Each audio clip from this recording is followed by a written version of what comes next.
With the Panic of 1873, many Americans demanded more greenback dollars, so off the gold standard, and although it flew in the face of sound financial theory, demands for inflationary measures will remain a popular sentiment throughout the late 1800s.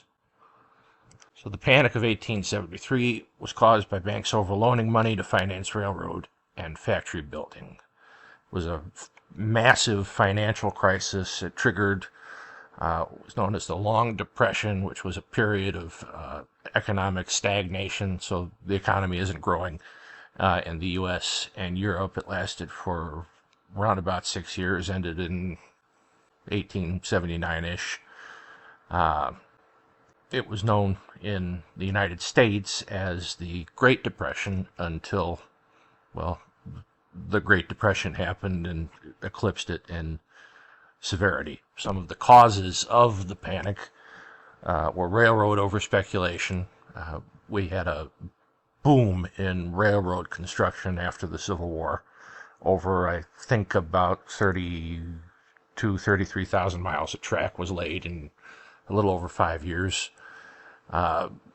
This was funded by really risky government subsidies and speculative investments. The Coinage Act of 1873 was another factor in the panic. It demonetized silver and moved the U.S. toward a gold standard, so the reduced money supply in the country. The raised interest rates hurt farmers who relied on silver-backed, easy money dollars to pay debts. Then in Europe, there was a stock market crash in Vienna in May 1873, and European investors pulled their capital out of American projects, especially the railroad bonds. And these were three of the big causes of the panic. So people demanded more greenbacked money, cheap money, but off the gold standard. And here you can see what the business cycle looks like: inflation to recession to hyperinflation, and you see the line drawn through this prosperity. Now, how do you get out of a recession? According to Keynesian economics, you spend at a deficit. So you spend more money than you take in. You lower interest rates, so you pay people less money to keep their money in the banks and savings accounts, and you inject massive amounts of cash into circulation. So you massively depress the value of your money. So in 1875, the government decided to further recall greenbacks with the Resumption Act, which replaced greenbacks with an equal value of gold. So the act, basically what it says, it was designed to stabilize our economy by restoring the gold standard and phasing out paper money that wasn't backed by gold, the greenbacks that were issued by the government during the Civil War. So it mandated that starting January 1, 1879, the Treasury would redeem all paper legal tender notes in specie, which means gold coin. The act reduced the number of greenbacks in circulation to $300 million, and it replaced small denomination paper currency with silver coin. Hard money advocates, though, supported it as a way to curb inflation. It was fiercely opposed by the Greenback Party, farmers as well, who believed that a smaller money supply would lead to lower crop prices and higher debt burdens. So by the 1879 deadline, the Treasury got enough gold that public confidence returned, and few people actually traded paper for gold because they knew that what they had was now as good as gold. So the greenbacks were as good as gold. Indebted Americans suggested bimetallism, issuing silver coins in addition to gold-backed currency, but President Grant refused to do that. He didn't want to risk inflation in order to solve economic depression, which was really a very smart financial move on his part. And his name became synonymous with sound money, but not sound government. If you remember in the last video, we talked a lot about the corruption that was running rampant in Grant's administration and in his family as well. So the Bland-Allison Act ordered that the Treasury coin millions of dollars worth of silver coins. So the Treasury was mandated to buy roughly $2 to $4 million worth of silver bullion monthly at market rates, and the silver was to be minted into standard silver dollars like the Morgan silver dollar, which are still around today. And if I'm recalling correctly, the mint is putting them out again as kind of commemorative things.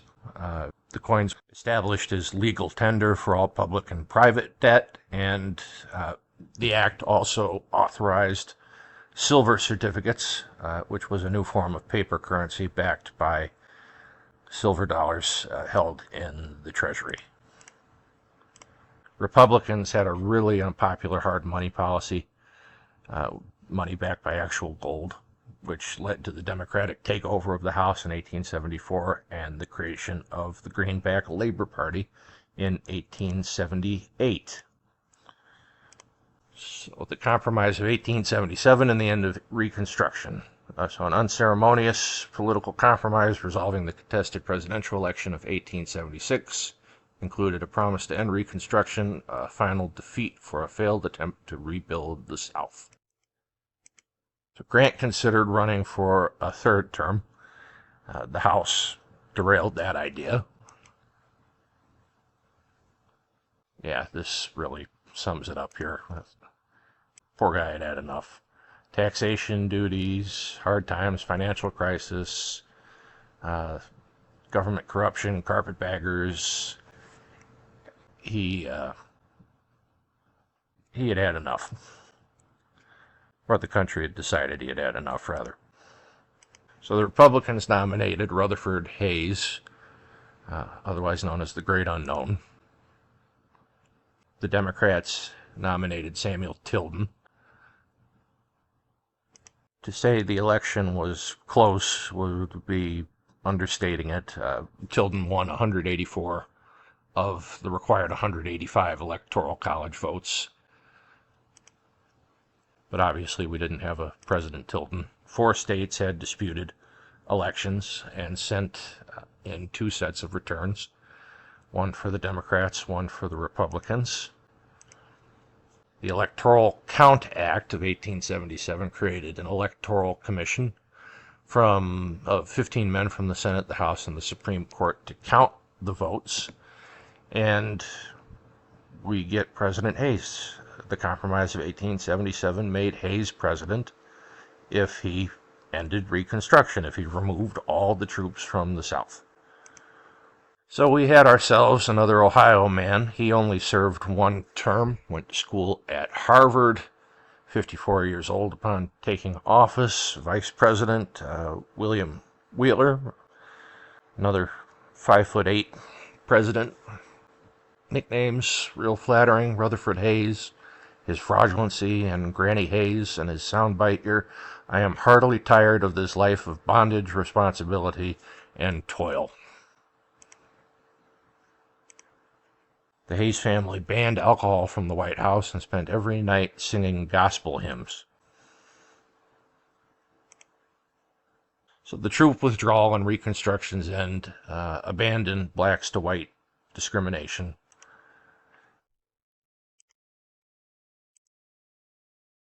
Black rights were protected by the Civil Rights Act of 1875, but the Supreme Court backpedaled and declared it to be unconstitutional in 1883.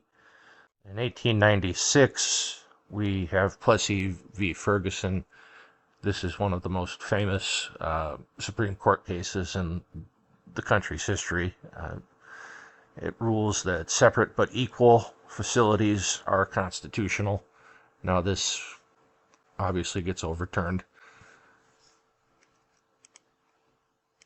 many people thought that Hayes becoming president in the first place was fraudulent, and the election was so close. Rutherford B. Hayes. And he said he would serve just one term. He helped save his reputation by saying that. He wouldn't have won again anyway.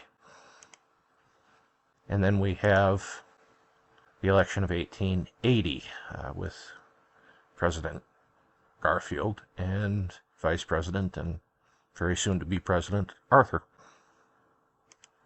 The Republicans in 1880 saw the half-breed.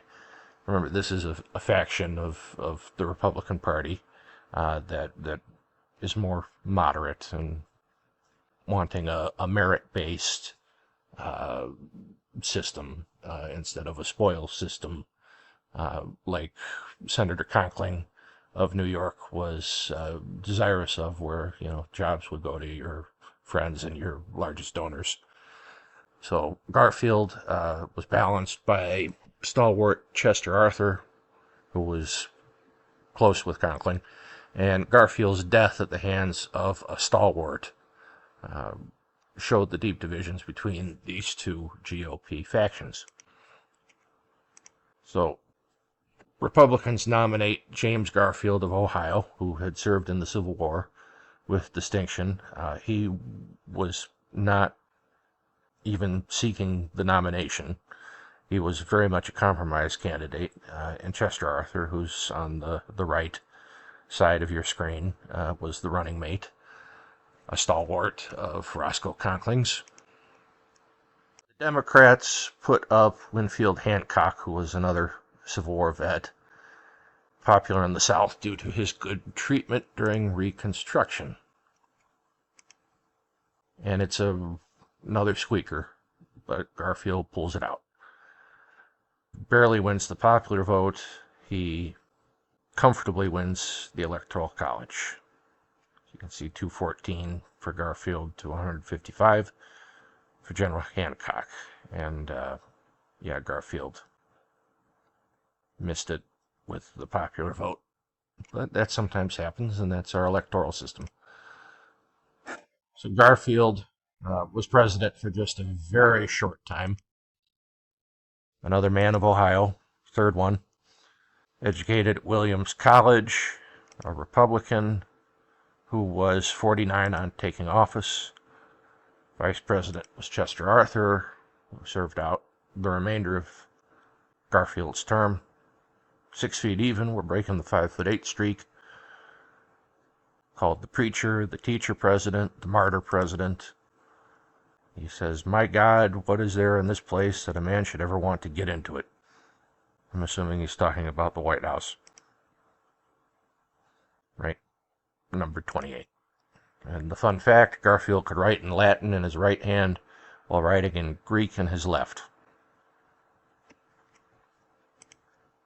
Garfield, a half-breed, again a faction, appointed anti-stalwarts to his cabinet. James Blaine, who did quite a bit to help Garfield, got the plum cabinet role of Secretary of State.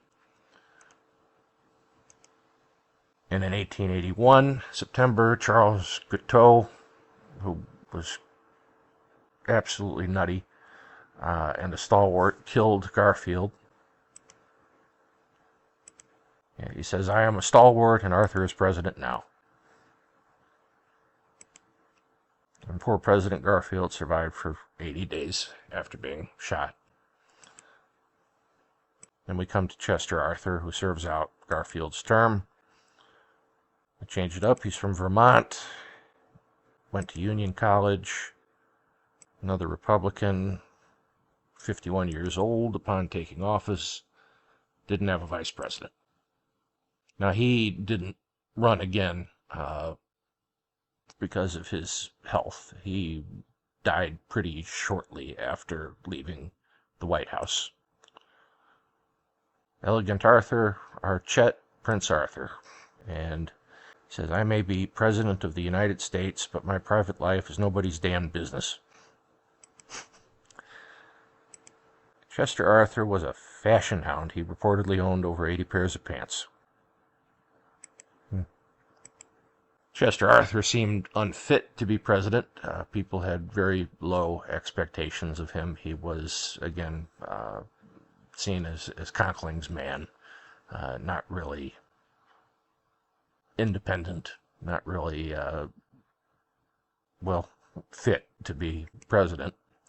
But he defied expectations. He ignored his stalwart supporters and surprised the Republican Party by pushing through quite a few reforms. Alexander McClure says no man ever entered the presidency so profoundly and widely distrusted, and no one ever retired more generally respected. It would be hard indeed to better President Arthur's administration, says Mark Twain. We finally end the spoils system with a merit-based system, thanks to Senator George Pendleton. The Civil Service Commission is established, and there are exams for presidential appointments not requiring Senate approval that people have to take.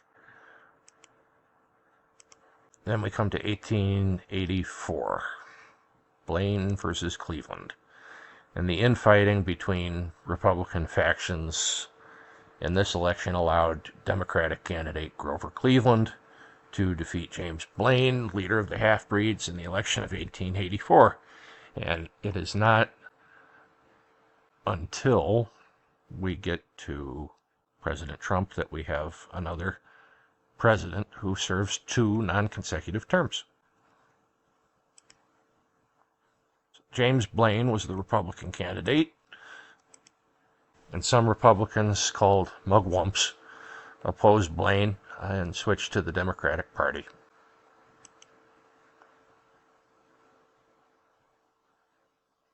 Grover Cleveland is put up by the Democrats. And that's Blaine in the dress in this particular cartoon. Which probably wasn't much by today's standards, but the election of 1884 had probably the most amount of mudslinging in history up until that point. Cleveland was absolutely hammered in the press because he had fathered a child out of wedlock. But he won anyway. New York voted for Cleveland, allowing him to win the election. Republicans had said nasty things about the Irish, so the Irish all decided to vote for Cleveland. We are Republicans and don't propose to leave our party and identify ourselves with the party whose antecedents have been rum, Romanism, and rebellion, says Reverend Dr. Samuel Burchard. Old Grover takes over. Despite initial support from big business, Grover Cleveland's attempts to reform the corrupt pension system, regulate the enormous railroad industry, and lower the tariff saw this valuable support erode. He is president for, well, 1 term for now. Comes from New Jersey. Only made it through elementary school. Member of the Democratic Party, 47 upon taking office. Vice President is Thomas Hendricks, 5'11". Uncle Jumbo, Buffalo Hangman, his obstinacy. Sensible and responsible women do not want to vote, he says. And the fun fact, he became the legal guardian of Frances Folsom when she was 11 and married her 10 years later. They later had a daughter named Ruth, or as the public called her, Baby Ruth. And there you go. Portly Grover Cleveland was the first Democrat elected since Buchanan. Obviously, there were a long string of Republicans after the Civil War that were elected to the presidency, as we saw, and this was a break in that spell. Cleveland supported laissez-faire capitalism. Big business loved him for it.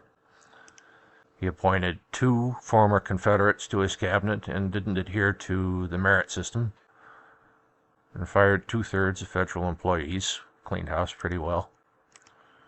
Paying military pensions plagued Cleveland, because even non-veterans were getting them. He couldn't figure out how to distribute them, how they needed to be distributed, so that got him in a lot of trouble.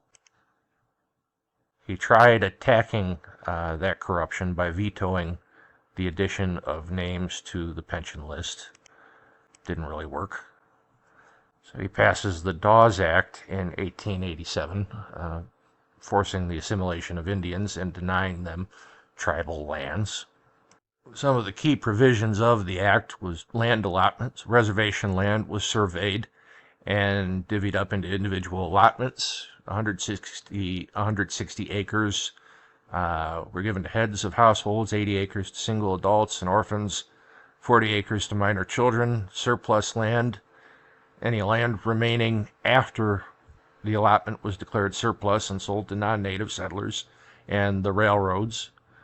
Allotted land was put into a federal trust for 25 years to prevent it from being sold or taxed immediately, and any Native Americans who accepted the allotments and lived apart from their tribes were granted U.S. citizenship. This had major impacts and not a great legacy. The erosion of culture being one of its not so great features. The act undermined tribal sovereignty and social cohesion. It coincided with the rise of boarding schools designed to strip Native children of their heritage, trying to anglicize them. Health and poverty, it forced transitions to unfamiliar economic systems. Research indicates the policy significantly increased Native American child mortality. And also between 1887 and 1934, Native American land holdings dropped from roughly 138 to 150 million acres to just 48 million acres. Approximately 90 million acres of treaty lands were lost to non-native hands. So, not a act that has a great legacy. The Interstate Commerce Act was passed in 1887. It slowed down railroad construction with greater government regulation of the industry.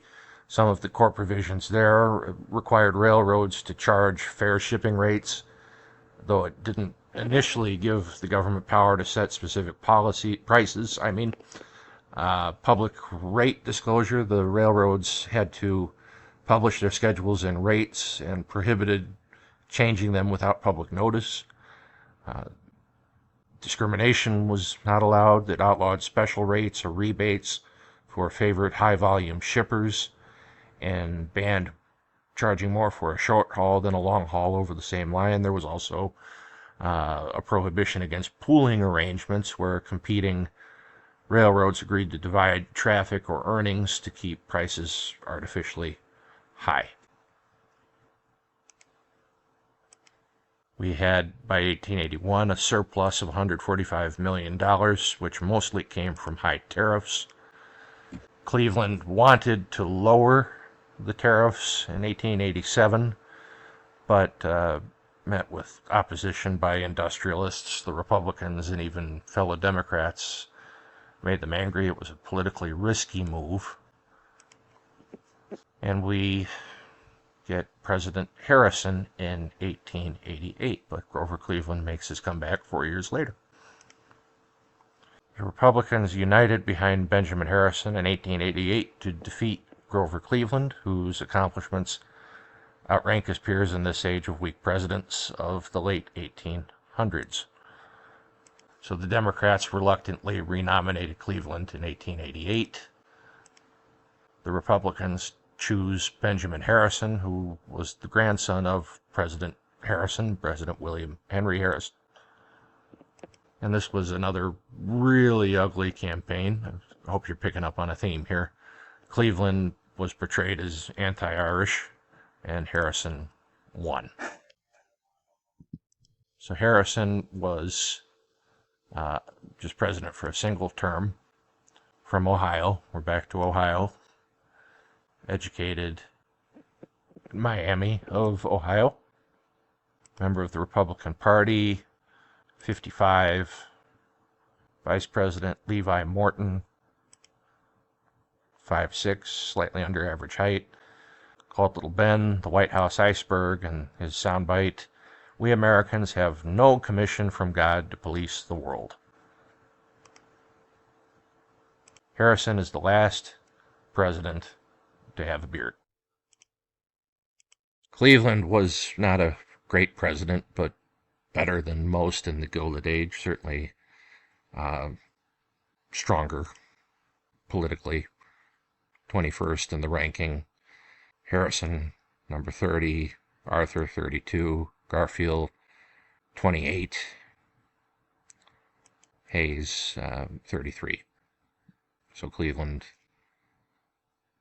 definitely a little better, although I would be interested in finding out the metrics they used to assess Garfield, since his time in office was so short. Few good people got involved in politics at this time. I could probably say that for now, too. No one wanted to associate with the filthy, corrupt politicians.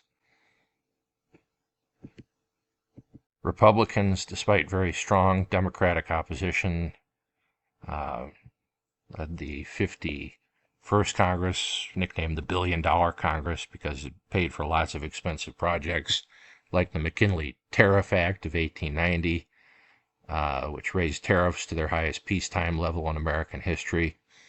The Sherman Antitrust Act, that act, by the way, McKinley Tariff, generated substantial revenue that fueled spending. The Sherman Antitrust Act, the first federal law to prohibit business practices deemed anti-competitive, which demonstrated a new use of federal power to regulate the economy. Naval expansion. Congress approved a long-stalled program to modernize and expand the U.S. Navy.